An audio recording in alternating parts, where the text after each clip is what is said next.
Next, Mom will be killed. Help. Late at night in the pouring rain, my 10-year-old grandson came running into our house, his body covered in scratches. I tried to ask him what had happened, but he seemed distraught and had no idea what was going on. He just shouted, Stop, Dad.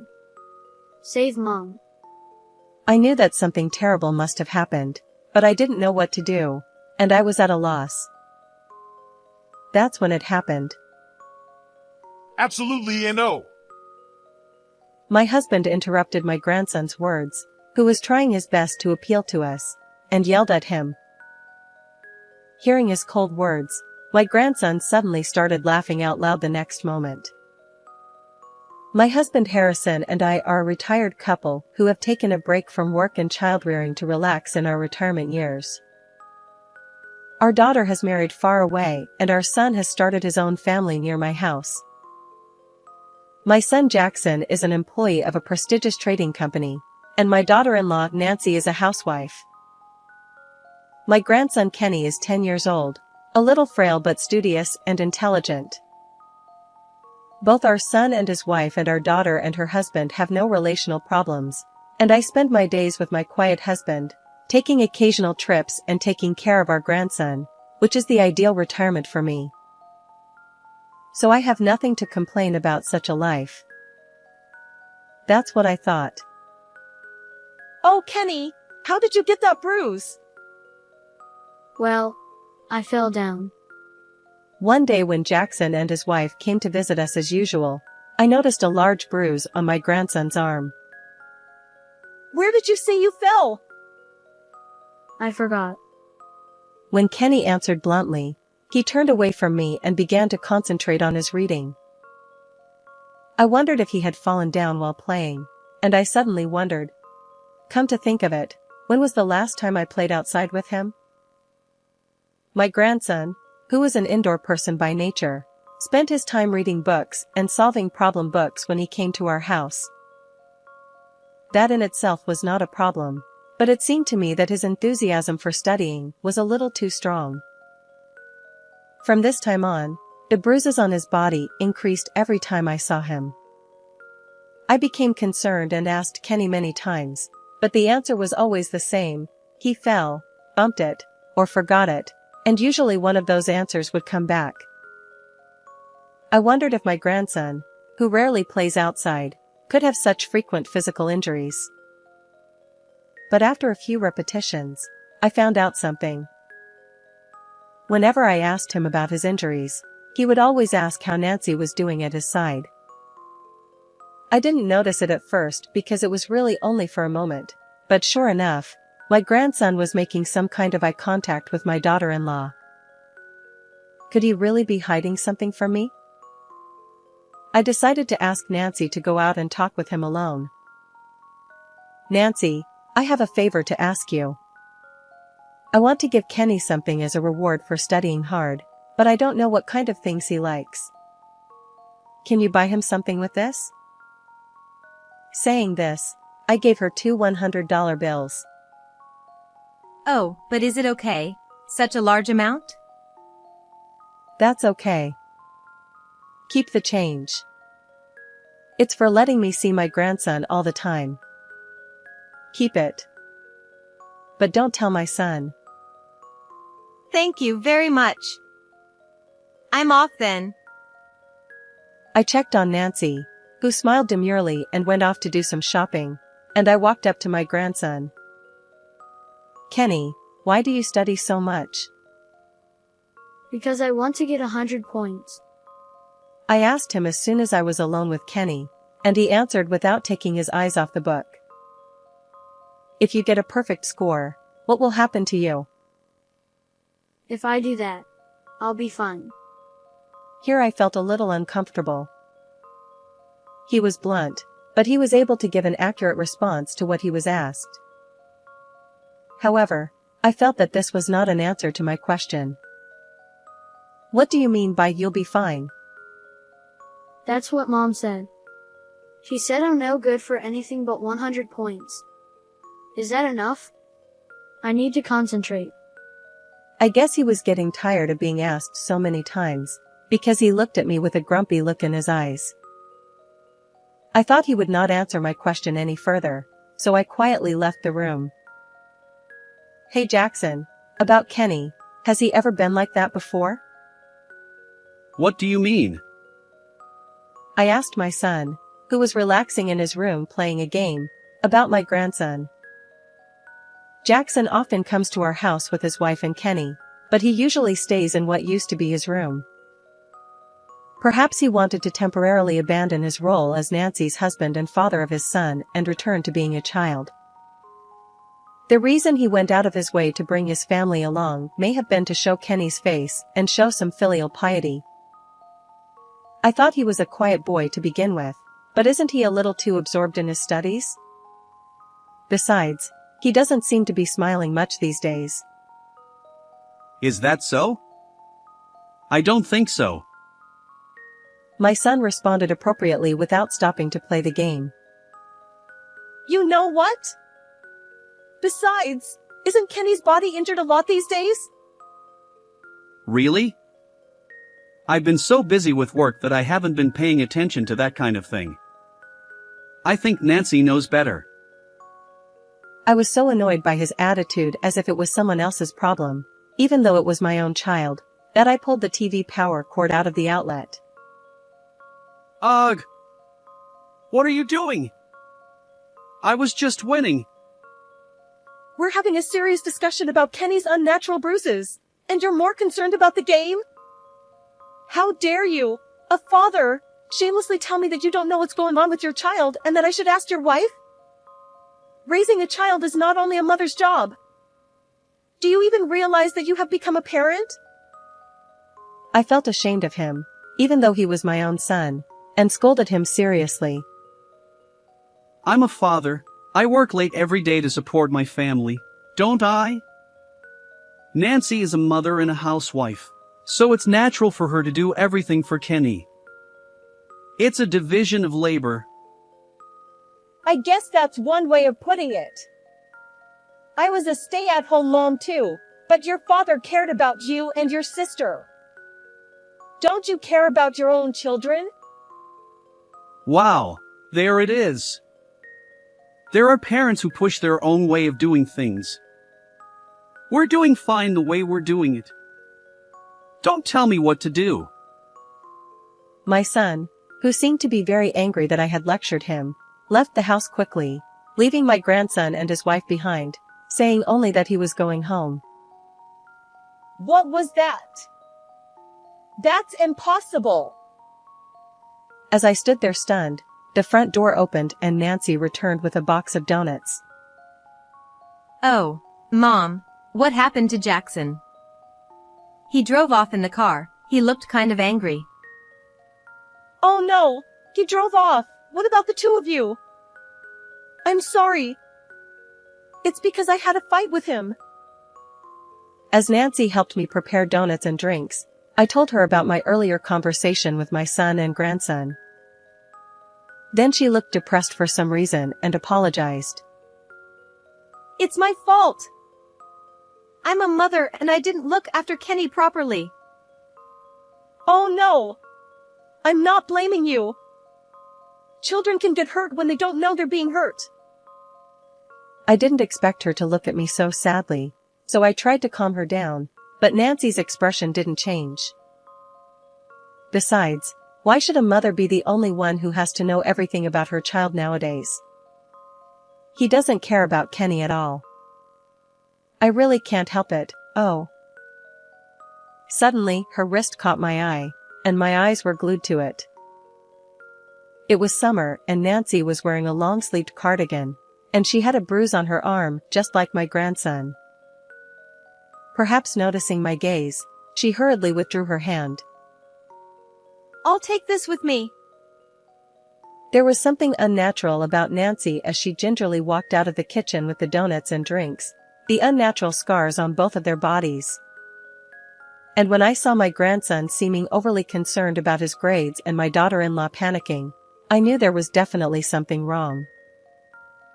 After that day, I began to actively visit my son and his wife at their home. because of Jackson's bad mood, I decided that my visits would basically be during the weekdays when he was not around. Oh, Mom. Welcome. Hi, Nancy. I'm back from shopping. I got some ice cream. Is Kenny home yet? Yes, but he is studying right now. He has an achievement test coming up. Most of the time, it was only my daughter-in-law who greeted me, and my grandson stayed in his room for a long time. He said he was going to take an entrance exam for a private junior high school, and he is working hard for it now. Even after that, I could not see Kenny because the timing was not right for some reason, even though I visited him many times. Nancy also responds to me in a manner of speaking, but she always seems to be fidgety and restless. Maybe I was overthinking it, but I feel like I get the vibe that she wanted me to leave as soon as possible. I can't see my grandson's face, and my daughter-in-law doesn't really welcome me. However, I couldn't think of any concrete way to resolve this blur except to visit them frequently. Harrison, could you say something to Jackson for me? Nancy and Kenny seem to be in a lot of pain, and I have a feeling that it's Jackson's fault. I tried to talk to my husband about it, but he didn't seem to want to talk about it, and would either let the subject drop or leave the room without saying a word. It is like talking to a wall. So I stopped coming by their house as much. Finally, we stopped communicating with each other for about a week. My son never called me back, and I wondered if I had gone too far. But I'm still worried about leaving them alone. If my daughter-in-law and my grandson were having second thoughts about my son, I wanted to do something about it. But I didn't realize at the time that the situation was far more serious than I had thought and had reached a point where I could no longer handle it on my own. Around midnight of the day, I fell asleep, thinking that I would go back to see Kenny and his family tomorrow with a souvenir. Suddenly, the doorbell rang repeatedly, startling me awake. I rushed to answer the door to see what was going on, but it was my grandson who was there. What is it? What's wrong with you? What's this terrible wound? To my surprise, my grandson was standing there shivering, bleeding from all over his body. Grandma, please. Help me. As soon as he saw my face, he looked distraught and hung on. Next, Mom will be killed. You have to stop Dad. Kenny was in a complete panic, and when I tried to ask him what was going on, he just wouldn't get the point. Wait! I need to do something about your wound. Dad got out of control and Mom tried to get me out, and she dropped me from the 3rd floor. But I'm okay. I fell, but the railing caught me. But Mom. After that, my grandson only asked me to stop Jackson and help Nancy. I had to patch him up. But I was also concerned about what Kenny said. I didn't know where to start, so I just stood there holding my grandson's shoulder. Hey, shut up. You know what time it is. Suddenly, my husband's voice rang out from behind me, and I came to my senses. Stop, Dad. Help, Mom. What are you talking about? Absolutely not.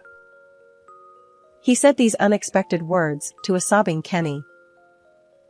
I was so surprised that I froze with my eyes wide open, and my grandson stopped crying instantly. The next moment, however, Kenny suddenly started laughing aloud. I knew it. Grandpa was the same with Dad. As soon as he said that, he began to blurt out another large tear. Grandpa is my dad's dad, so you don't care about me. You only need a good boy. Seeing my grandson holding his head and stomping his feet on the ground, I was so mortified that I glared at my husband and was about to open my mouth when he continued. Yes, that's right. I hate fools. He spat out quietly, and then, as if out of the blue, he picked up Kenny and carried him off. So you are the only one I will help. I then did as Harrison asked and prepared the tools to patch up my grandson. In fact, my husband's last job was as a surgeon, and he was the chief of surgery at a general hospital not far from here. Couldn't you have used a few more gentle words to calm him down? Whether he heard my words or not, he silently continued to administer first aid to Kenny. My husband is a man of few words, so I guess he thought it would be quicker to blackmail my grandson into quieting down first, rather than trying to convince him with a lot of words. Kenny seemed a little confused, but Harrison's momentum pushed him to accept the treatment. But he still mumbled, Mom. and was worried about Nancy, whom he had left at home. I will protect you.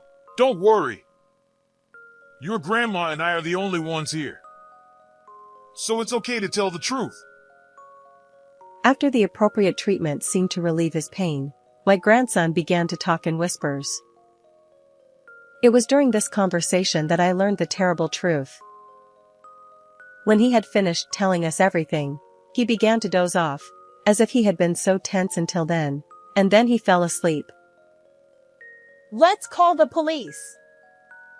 I won't let them get away with it. Of course. But I'll give them one last chance. We had no hesitation. I moved in with my husband to bring them to justice for what they had done to my grandson. 2 days later, my daughter-in-law came to our house with a lot of injuries. Mom, please help me. Kenny is gone. Jackson did this to me.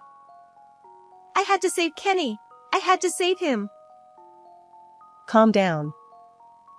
I understand. I pushed Kenny down from the 3rd floor. But I didn't do it on purpose. I don't know what to do. If he finds me, he will hurt me even worse. Nancy was talking with tears in her eyes and a croaky voice. The scars on her face and body and her torn clothes looked really painful, but I was not distraught to see her like that. Jackson has been in my house since yesterday, but who did that to you? As soon as I said that, Harrison appeared on our doorstep, holding my son by the scruff of his neck. In fact, Jackson had been caught by my husband since last night, brought to our house, and was being watched until morning. My daughter-in-law looked at us in turn and expressed her surprise. That wound looks as if it was made just a few minutes ago. I'll take care of it. Of course, you'll have to give me a full explanation. The son and daughter-in-law, pushed by the husband's spirit, quietly entered the living room and began to discuss the matter after finishing treating her first. First of all, you say your child has disappeared, but isn't it too late for you to come? What have you both been doing for 2 days? My daughter-in-law turned her head down and didn't answer any of my questions. She had told a blatant lie that it was Jackson's fault, who was not supposed to be home, so naturally that would be her response. I'm, on a business trip. What? My husband glared at him as he also told a lie, which was also easily caught. Can't you tell me yourself? Then I'll tell you. With that, Harrison dumped the photographic evidence of what they had been doing on the table. There, Jackson was on the scene dating a woman we didn't know. And there was a clear picture of Nancy frequenting a nightclub. The one who told me about you guys was a patient I was working on right before I retired, and he's a friend of yours. My husband was asked by that patient, "Did your son leave his wife?" He began to distrust his son and his wife when he was told the story. This led him to realize that Jackson was having an affair, and he asked a friend to look further into the matter and discovered that his daughter-in-law was also into one of the dancers. You! What do you mean? You're a mother, and you're such a lousy one for paying off a man at a place like that. Hey, why am I the only one who's a bad person? Who is this woman to you? I only paid for the drinks. This is not cheating. They started arguing, and Harrison yelled at them. Shut up. She covered her face with her hands and started to cry. You never come home at all. You say you're at work, but you're so bossy and bad at parenting, and I've been putting up with it for a long time, but I'm really sick of it, so I wanted to release the stress.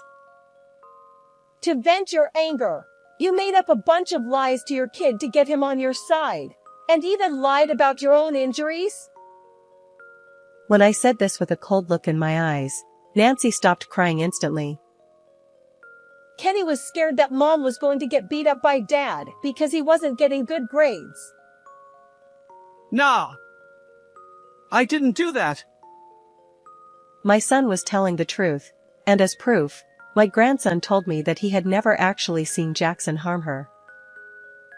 So who was telling him that? When I asked him, he said his mom told him so. First of all, Kenny said he was worried about his parents, but now his dad is having an affair. His mom is playing with a guy, and I feel sorry for him. But Kenny is actually injured. About that, this is your account, right? I showed my daughter-in-law a certain social networking account. It's interesting. It's very popular among my friends.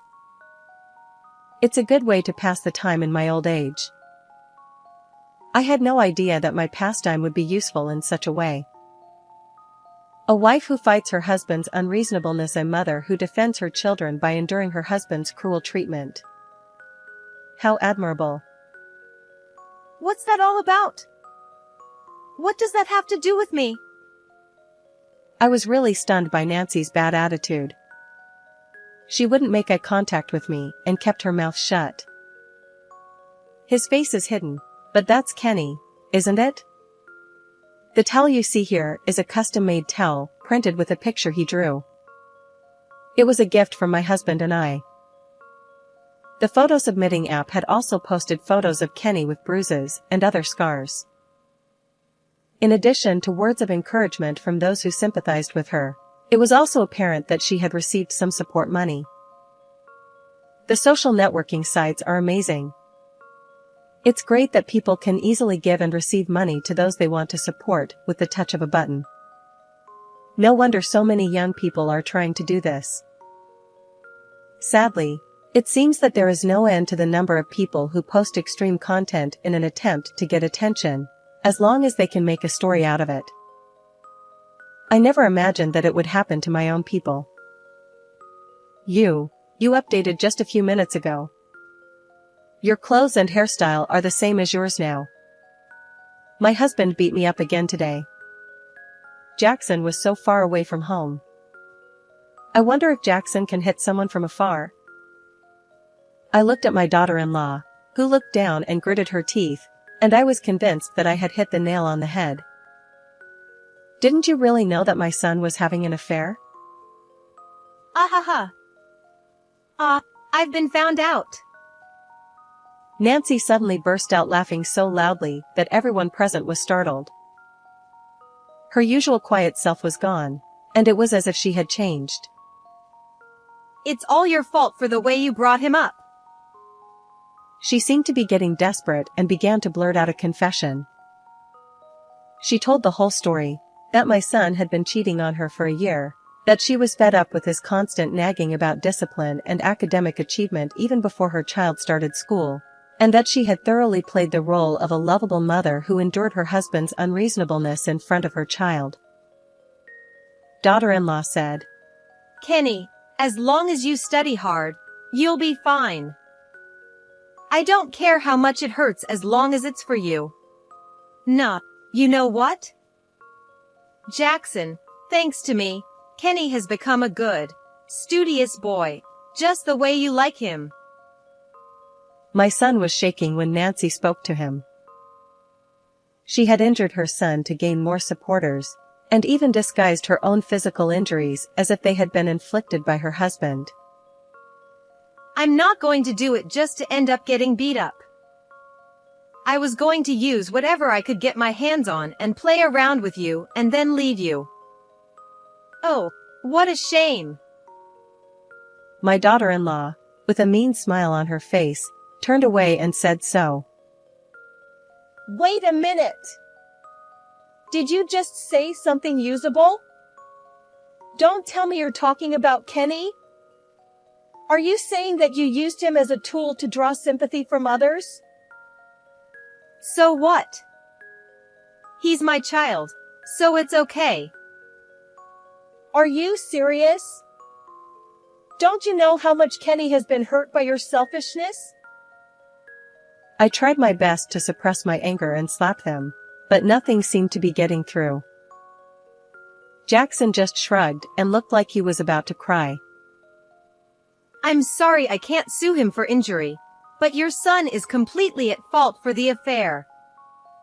I'll ask him to pay alimony and divorce him. Nancy said with a sly smile on her face. My daughter-in-law said, I'm going to take Kenny with me.